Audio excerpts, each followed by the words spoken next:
गुजरात उच्च न्यायालयानं बॉलिवूड अभिनेता आमिर खानचा मुलगा जुनैदचा डेब्यू चित्रपट महाराज प्रदर्शित करण्यावर बंदी घातली आहे. या चित्रपटामुळे धार्मिक भावना दुखावण्याची शक्यता असल्याची याचिका वैष्णव पंथाच्या पुष्टी मार्गाच्या अनुयायांनी दाखल केली आहे. न्यायमूर्ती संगीता विशेन यांच्या एकल न्यायमूर्तींच्या खंडपीठानं गुरुवारी याची दखल घेऊन चित्रपटावर तूर्त बंदीचा आदेश दिला आहे.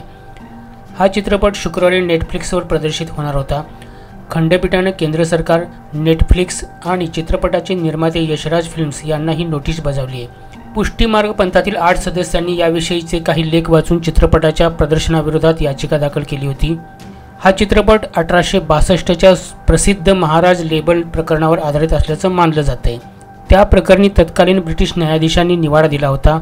तेव्हा ब्रिटिश न्यायालयानं हिंदू धर्माची निंदा केली होती आणि भगवान श्रीकृष्ण तसंच भक्तिगीतं आणि भजनांबद्दल निषेधार्ह टिप्पणी केली होती. असा चित्रपट प्रदर्शित होऊ दिल्यास धार्मिक भावना दुखावल्या जातील असं या याचिकेत नमूद करण्यात आलं आहे. आता या प्रकरणाची पुढील सुनावणी 18 जून रोजी होणार आहे.